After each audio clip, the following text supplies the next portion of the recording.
Good morning again, everyone. Anthony Sparrow here. This is a continuation of the conversation I started with you yesterday. I was feeling I wanted to get it out last night, but I was feeling a little under the weather, so I didn't think it would be right if I was falling asleep on you while I was trying to speak with you. As I was saying, I went public on the 24th about this whole situation. The death threats being covered up, so on and so forth. Now, when I went public, the day after I went public, I called the county commissioner, and I was speaking with him about Tim. And he said he had no knowledge of it, which it's a little hard to believe because these are supposed to be people that run our county. They oversee everybody here. And it had already been 2 months. So it's a little hard for me to believe that he didn't know anything about it. But I can't prove he didn't know anything about it. He said when the next morning or that night or something like that. Anyway, someone burst through his door yelling and screaming that I was on the news of the death threat from Tim McDonald. And he told me outright that if Megan Maloney didn't want to do anything to him, well, his hands were tied. Well, no, they weren't, Mr. Commissioner. Your hands were not tied. You could have walked into his office that very day, looked at him and said, "You're fired." You can do that. You chose not to. You chose upon yourself to employ a man that will threaten to kill an entire family. Men, women, children. You didn't specify. All of them. You make that choice. You took it upon yourself to make that choice. And I think the world needs to know that you do not care what this man does. You're going to give him a paycheck anyway.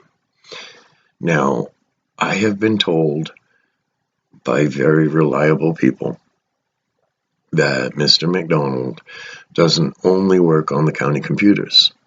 He also does side jobs with different local businesses in and around Skowhegan, working on their computers when they have, major trouble.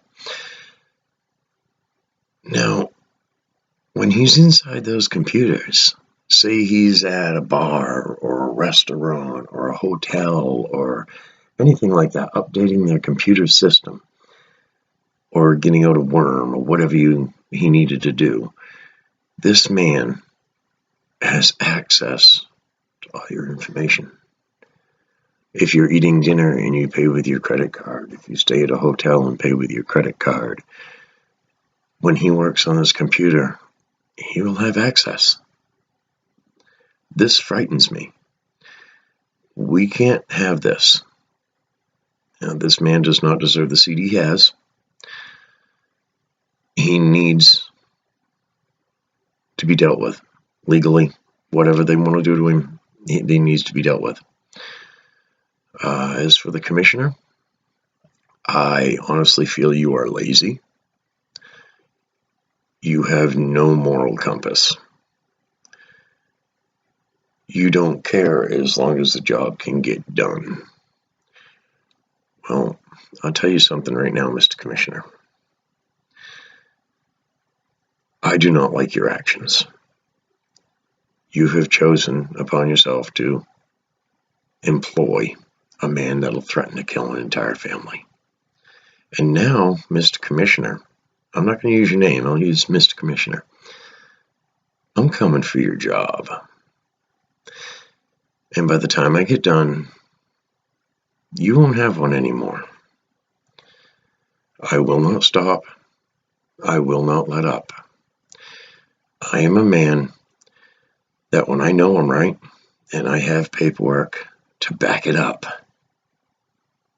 I will be there at every corner. I will chew on the back of your knee until I get results. The world will know what happened, and I will get results. I will not stop. Now, I'm going to post this video, and along with this video, I'm also going to post a news clip that Channel 5 did. It was during one of the several interviews. It was an interview with Sheriff Dale Lancaster. Now, on the video, you'll see his face and his name. You can hear his voice, which you know it's his voice, you can tell. Him actually saying that he didn't know anything about the death threats because he shipped them all over to the state police.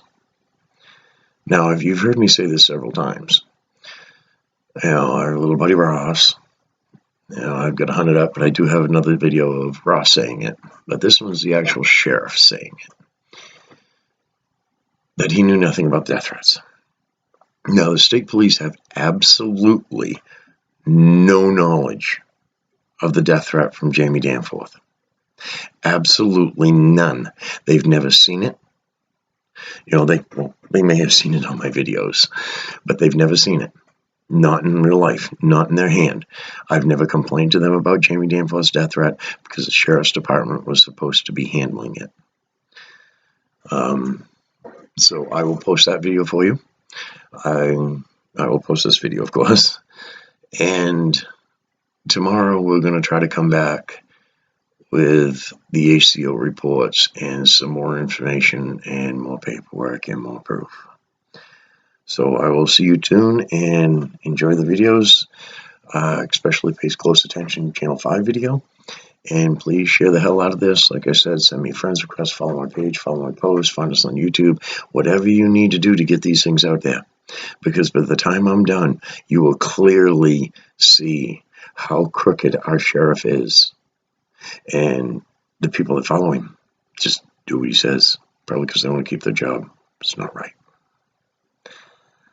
So I will be back again tomorrow, and we'll go from there with more good juice.